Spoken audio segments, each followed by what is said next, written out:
Hi, I'm William Malik, and I'm here to give you today's bit of security for January 30th, 2024. So the question is, how do you prove that you are who you say you are when you're talking to a computer? That's right. We're talking about identification and authentication. They're usually lumped together. Identification is asserting that you are someone, and the tools for identification are, basically come down to biometrics. Authentication, which is how do you prove that, is a more subtle and complex thing. Now, there's a saying which is you have to have something you know, something you have, or something you are to prove you are who you say you are. But in fact, that kind of breaks down because the something you are is really just an assertion of your existence. And it's not something that you really have much control over, and it gets compromised. You really can't correct it.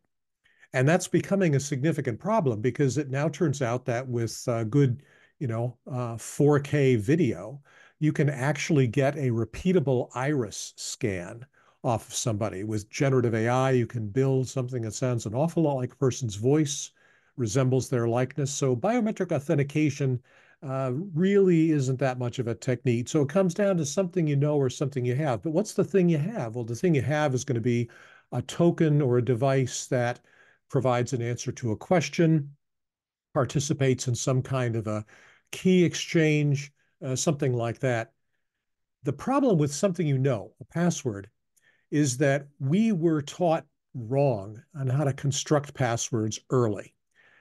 The password complexity rules were actually thought up very, very early in the 90s without much deep thought into what actually makes a good password. And so we ended up with these ridiculous complexity rules like letters and numbers, have to have a special character, all of that nonsense. Well, it turns out that the best password is just a long password.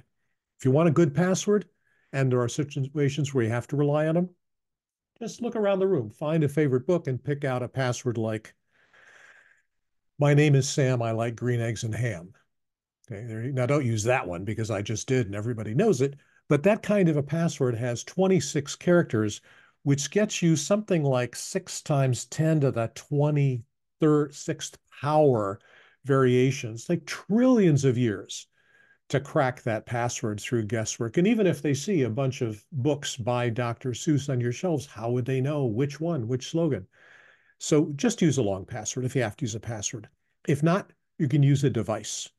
Now, SIM swapping means that phones are vulnerable. I gave a talk a little while ago on how to avoid that.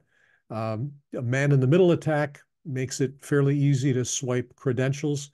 Right now, the strongest thing you can have is going to be some sort of a pass key. And at the top end of that, we have pass keys that use essentially a public key encryption algorithm. Those are the strongest. If you have to use a password, use a long one. If you're going to use a device, use a pass key that uses some kind of public key infrastructure. Now, even there, we're not out of the woods. Public key infrastructure relies on a thing called public key crypto system.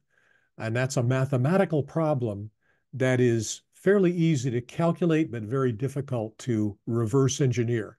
Multiplying two large primes gives you a large number that can be used as a public key. If somebody gives you a large number and asks you to find the prime factors of that number, that's going to take you a really, really long time, unless you have a quantum computer. And the rate at which quantum computers are getting better, that means we probably have about 4 or 5 years before we're going to have to roll the infrastructure. But until then, public key crypto systems, passkeys, those are the strongest we've got. If you have to use a password, use a long one. Stay safe out there. That's your bit of security. I'm William Malik. Thanks.